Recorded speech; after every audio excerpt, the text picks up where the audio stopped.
ورحمة الله وبركاته.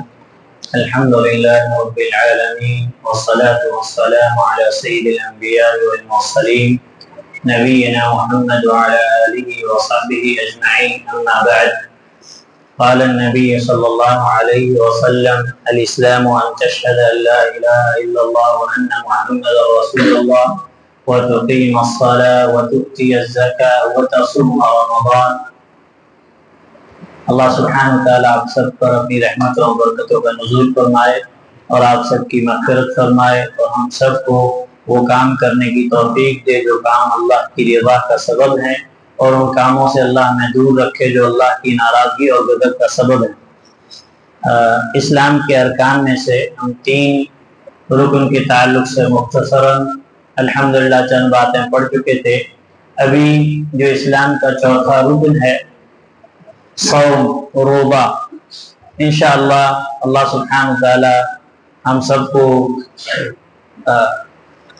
توفیق دے کہ ہم اس ماہ مبارک جو چند دنوں کے بعد آنے والا ہے اس میں داخل ہوں اور اس کی برکات اور اس کی جو فضائل ہیں اس سے ہم بھرپور فائدہ اٹھائیں۔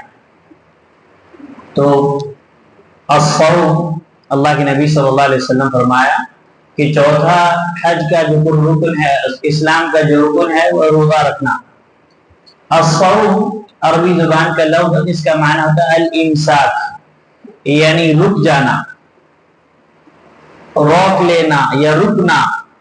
اور صوم کو صوم اس لیے کہا گیا ہے کیونکہ انسان روزے کے اندر اپنے آپ کو کھانے پینے سے اور دوسری چیزوں سے روک لیتا ہے۔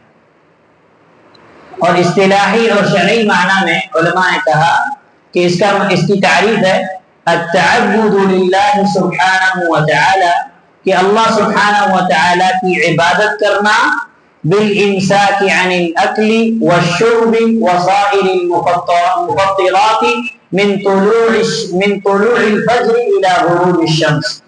کہ شرعی طور پر اگر ہم اس کی تعریف دیکھیں تو یہ ہے کہ اپنے آپ کو کھانے سے پینے سے، اسی طریقے سے روزہ توڑنے والی ساری چیزوں سے روک لینا۔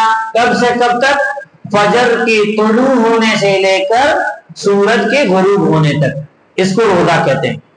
کیا کہ روزہ کس کو کہتے ہیں؟ اللہ سبحانہ وتعالی کی عبادت کے لیے اپنے آپ کو کھانے سے پینے سے، روزہ توڑنے والی ساری چیزوں سے طلوع فجر سے لے کر کے غروب شمس تک روک لینا، یہ روزہ ہے۔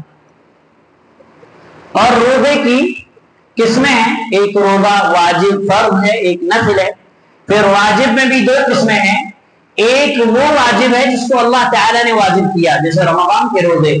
ایک وہ واجب ہے جس کو اللہ تعالیٰ نے تو واجب نہیں کیا لیکن بندہ خود اپنے اوپر واجب کرتا ہے۔ کیسے؟ مثال کے طور پر کوئی ایسا گناہ کرتا ہے جس کے کفارے میں روزے رکھنا ہوتا ہے، جیسے قسم کا کفارہ، یا انسان نظر مان لیتا ہے کہ میرا یہ کام پورا ہو جائے گا تو میں یہ روزہ رکھوں گا، تو یہ روزہ ہے تو واجب، لیکن اللہ نے واجب نہیں کیا، انسان خود اپنے آپ پر اس کو واجب کرتا ہے۔ پھر اسی طریقے سے روزے کی دوسری قسم ہے نفل۔ تو نفل روزوں کی بھی بہت ساری اقسام ہیں۔ کچھ روزے ایسے ہیں جن کے تعلق سے شریعت نے یعنی وقت مقرر کیا، مثال کے طور پر محرم کا روزہ رکھنا، اسی طریقے سے جو ہے ذو الحجہ کا جو ہے روزہ رکھنا، اسی طریقے سے جیسے یوم الاثنین، پیر اور جمعرات کا روزہ رکھنا، ایسے نفل روزے انسان جو بھی رکھنا چاہے وہ رکھ سکتا ہے۔ اب یہاں پہ کچھ روزے ایسے ہیں جس کے تعلق سے شریعت نے منع کیا، ہم نہیں رکھ سکتے۔ اس میں سے جیسے مثال کے طور پر شریعت نے منع کیا ہے کہ ہم صرف جمعہ کے دن کو خاص کر کے روزہ نہیں رکھ سکتے، یعنی نفل روزے کو جمعہ کے لیے خاص جو ہے ہم جمعہ کو نفل روزے کے لیے خاص نہیں کر سکتے۔ ہاں کوئی آدمی جمعرات کا رکھ رہا ہے، جمعہ کا رکھ رہا ہے تو یہ صحیح ہے، جمعہ کا رکھ رہا ہے، سنیچر کا رکھ رہا ہے تو یہ صحیح ہے، لیکن صرف جمعے کے دن کو خاص کر دینا نفل روزے کے لیے تو یہ درست نہیں ہے۔ ہاں کوئی آدمی اس کی عادت ہے کہ مہینے کے 3 دن کے روزے رکھتا ہے، جیسے مثال کی طرف ایام بیت 13 14 15 کے روزے رکھنا، تو اس میں جمعہ آ گیا تو کوئی مسئلہ نہیں ہے۔ اسی طریقے سے کوئی آدمی جو اس کے اوپر قضا فرض روزے ہیں، رمضان کے روزے چھوٹ گئے ہیں، کوئی رکھ رہا ہے تو بھی کوئی مسئلہ نہیں، لیکن نفل روزے کے لیے جمعہ کے دن کو خاص کرنا یہ درست نہیں ہے۔ اسی طریقے سے عید کے دن روزے رکھنا تو یہ بھی منع ہے۔ اسی طریقے سے رمضان کے استقبال میں رمضان سے 1-2 دن پہلے روزے رکھنا تو یہ بھی منع ہے، یہ بھی کیا ہے؟ منع ہے۔ تو یہ چیز، اس کے بعد روزے کے جو فضائل ہیں بہت سارے ہیں، مختصر اشارے میں ہم جو ہے صرف اشارہ کریں گے کیونکہ آپ کو یہ چیزیں معلوم ہیں۔ جیسے مثال کے طور پر روزے جیسا کوئی بھی عمل نہیں ہے، روزے جیسا کوئی بھی عمل نہیں ہے، توحید کو چھوڑ کر، توحید سب سے اعلیٰ، اس کی کوئی اس سے کوئی عمل اس کا مقابلہ نہیں کر سکتا، اور روزے جیسا کوئی عمل اس لیے بھی نہیں ہے کہ اللہ سبحانہ و تعالی نے روزے کی اضافت اپنی طرف سے کی، اپنی طرف کی۔ اللہ تعالی نے کہا الصوم لی، روزہ میرے لیے ہے، حالانکہ ہر عمل اللہ کے لیے، ہر عمل اللہ کے لیے، لیکن اللہ تعالی نے روزے کی اہمیت اور فضیلت کے لیے اللہ نے یہ کہا کہ الصوم لی، کہ روزہ میرے لیے ہے، وَأَنَا أَجْزِي بِهِ، اور میں ہی اس کا بدلہ دوں گا، اور میں ہی اس کا بدلہ دوں گا۔ اسی لیے بعض اہل علم نے کہا کہ کچھ گناہ ایسے ہیں جس سے انسان کے اعمال ضائع ہوتے ہیں، یعنی کچھ عمل برباد ہوتے ہیں، لیکن روزے کا عمل کبھی بھی برباد نہیں ہو سکتا۔ شرک کفر کر سکتا ہے لیکن دوسری چیزیں نہیں کر سکتے، کیوں؟ کیونکہ اللہ نے کہا کہ وَأَنَا أَجْزِي بِهِ، میں اس کا بدلہ دوں گا، میں اس کا بدلہ دوں گا۔ اسی طریقے سے روزے کے اندر صبر کی 3 قسمیں جمع ہوتی ہیں، روزے کے اندر صبر کی 3 قسمیں جمع ہو جاتی ہیں۔ صبر کی 3 قسمیں ہیں، ایک ہے الصبر علی الطاعۃ، اللہ کی اطاعت پر صبر کرنا۔ دیکھو نماز پڑھنا، قرآن پڑھنا، دعا کرنا، نیکی کی جتنے کام ہیں اس کو کرنے کے لیے صبر چاہیے۔ اگر آپ کے پاس صبر نہیں ہے تو آپ نہیں کر سکتے۔ اس کی مثال میں آپ کو ابھی دیتا ہوں، کوئی برا مت مانے۔ جیسے مثال کے طور پر یہ درس سننا عبادت ہے، کیا ہے؟ عبادت ہے۔ اب آپ کو درس سننا ہے تو آپ کو صبر ہونا ضروری ہے، اگر آپ کے پاس صبر نہیں ہے تو آپ یہ عبادت نہیں کر سکتے، ہے نا؟ صبر، اطاعت اور عبادت بھی صبر چاہتی ہے، الصبر علی الطاعۃ۔ اور صبر کی دوسری قسم ہے والصبر علی المعصیہ، گناہ پر صبر کرنا۔ آپ کا نفس چاہتا ہے کہ آپ گناہ کریں، آپ کو پسند ہے، لیکن آپ اپنے نفس کو روک لیتے کہ نہیں یہ اللہ کی نافرمانی ہے۔ اسی طریقے سے الصبر علی اقدار اللہ، اللہ کے فیصلوں پر، اللہ کی تقدیر پر صبر کرنا ہے۔ کوئی بھی آپ کی زندگی میں کوئی ایسا مسئلہ ہوا جو آپ کو پسند نہیں ہے لیکن آپ اس پہ صبر کرتے ہیں، کیوں؟ آپ کو معلوم ہے کہ اللہ کی طرف سے ہے۔ تو روزے کے اندر یہ تینوں چیزیں داخل ہیں کہ انسان بھوک اور پیاس کو اللہ کی اطاعت کے لیے برداشت کرتا ہے کہ نہیں کرتا، اور اسی طریقے سے روزے کے اندر انسان کی خواہش ہوتی ہے کہ وہ گناہ کرے لیکن گناہ سے اپنے آپ کو روک لیتا ہے۔ اسی طریقے سے کسی انسان کو جب زیادہ بھوک اور پیاس ہوتی ہے تو وہ انسان اپنے آپ کو اپنے صبر کرتا ہے کہ یہ اللہ کا حکم ہے، یہ اللہ کا فیصلہ ہے، اس میں مجھے کیا کرنا ہے؟ مجھے صبر کرنا ہے۔ تو یہ صبر کی تینوں قسمیں روزے کے اندر شامل ہیں اور کسی عبادت کے اندر نہیں ہے۔ اسی طریقے سے روزے کی ایک فضیلت یہ بھی ہے کہ قیامت کے دن روزہ رکھنے والے کے لیے سفارش کرے گا۔ صرف 2 ایسی چیزیں ہیں، ایک قرآن اور دوسرا روزہ، جو بندے کے لیے قیامت کے دن سفارش کریں گے، اللہ سے کہیں گے کہ اللہ میں تیرے اس بندے کی مغفرت فرما دے، تو اللہ ان کی شفاعت کو قبول کرے گا، ان کی سفارش کو قبول کرے گا۔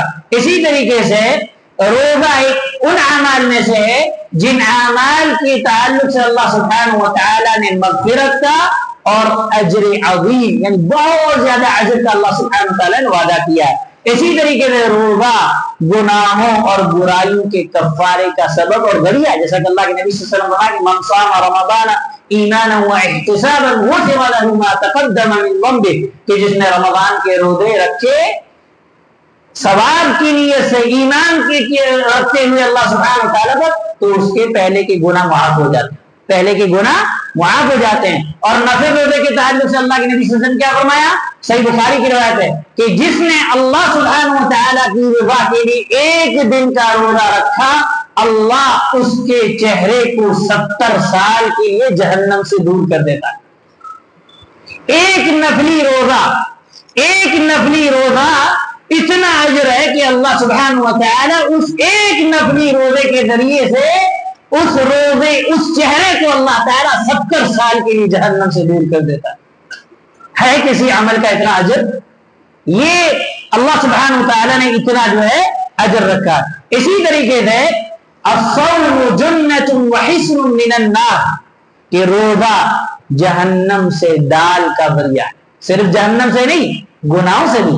اللہ کے نبی صلی اللہ علیہ وسلم نے ان نوجوانوں سے جو شادی نہیں کر سکتے، کوئی مسائل ہے، تو آپ نے ان کو کیا کہا کہ روزہ رکھو، کیونکہ روزہ ڈھال ہے گناہوں سے بچنے کے لیے، جہنم سے بچاؤ کے لیے بھی ڈال ہے. اسی طریقے سے روزہ انسان کو گناہ، ہم دیکھیں رمضان میں روزہ رکھتے ہیں، بہت سارے گناہ جو ہمارے معمول عادت ہے، مثال کے طور پر بیڑی سگریٹ پینے والا، گٹکا کھانے والا پورا دن روزے کی حالت میں گناہ میں محبوب ہوتا ہے. غیبت کرتے ہیں لیکن روزے کی حالت میں ہم جو ہے اپنے آپ کو بچا لیتے ہیں. تو روزہ ڈال ہے، الصیام جنہ، ڈال ہے گناہوں سے بچاؤ کا، اور اسی طریقے سے جہنم سے بھی روزہ انسان کو بچاتا ہے. اسی طریقے سے روزہ جنت میں داخلے کا سبب اور ذریعہ ہے. اللہ تعالیٰ نے ایک دروازہ رکھا ہے خاص کس کے لیے؟ ان لوگوں کے لیے جو روزہ رکھنے والے. ایک باب الریان، روزہ رکھنے والے اسی جنت میں اسی دروازے سے داخل ہوں گے. اسی طریقے سے روزے دار کے لیے 2 خوشیاں ہیں. ایک خوشی جب وہ روزہ افطار کرتا ہے، دوسری خوشی جب وہ اپنے رب سے ملاقات کرے گا.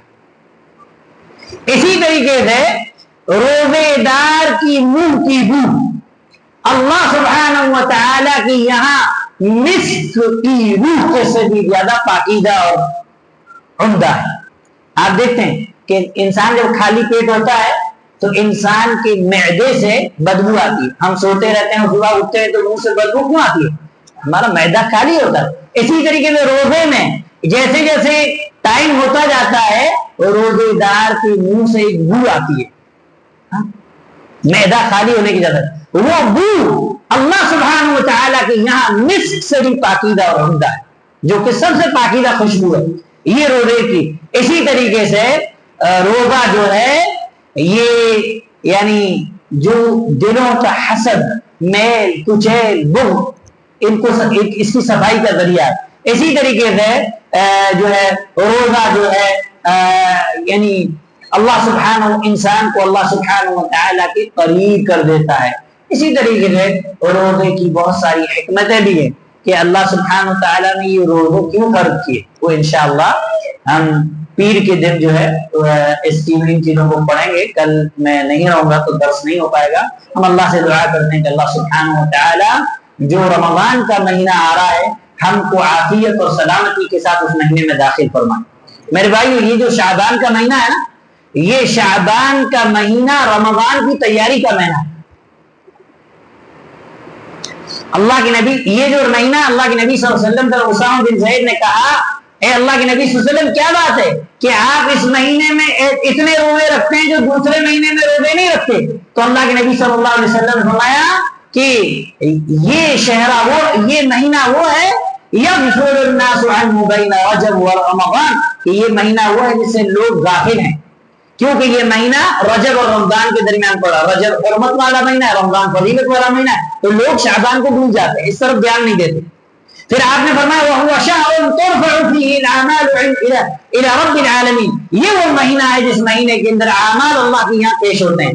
عمل پیش ہونے کی 3 صورتیں: ڈیلی عمل پیش ہونا عصر اور فجر میں، دوسرا ہے ہفتے میں عمل کا پیش ہونا پیر اور جمعرات کا، تیسرا ہے سالانہ ایئرلی عمل کا پیش ہونا، جو سالانہ جو انسان کے عمل ہے وہ اسی مہینے کے اندر پیش ہوتے ہیں. تو اسی لیے اللہ کے نبی صلی اللہ علیہ وسلم فرمایا وَأُحِبُّ أَن يُرْفَعَ عَمَلِي وَأَنَا صَائِمٌ، تو میں اس بات کو پسند کرتا ہوں کہ میرے جو سالانہ عمل ہے یہ اللہ کے یہاں پیش ہوں تو میرا روزہ بھی اس کے اندر شامل ہے.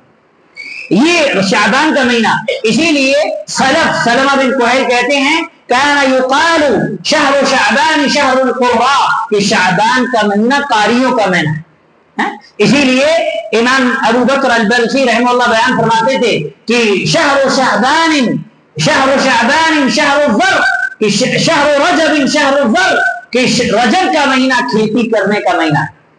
وشہر شعبان سقی الزرع، اور شعبان کا مہینہ کھیتی کو سیراب کرنے کا، پانی پلانے کا مہینہ ہے. وشہر رمضان شہر حصاد الزرع، اور رمضان کا مہینہ کھیتی کاٹنے کا ذریعہ، کھیتی کاٹنے کا مہینہ۔ اسی لیے دوسری جگہ آپ نے کہا کہ مثل رجب مثل رجب کمثل الريح، کہ رجب کے مہینے کی مثال ایسی ہے جیسے ہوا کی، بارش سے پہلے ہوا چلتی ہے۔ ومثل شعبان مثل الغيم، اور شعبان کی مثال بادل کی مانند ہے، جیسے ہوا چلتی ہے تو ہوا بادلوں کو آسمان پہ کھینچ لاتی ہے۔ ومثل رمضان مثل المطر، اور رمضان کی مثال بارش کی مثال، بارش کی مثال ہے۔ ہاں پھر آپ فرماتے ہیں فمن لم يزرع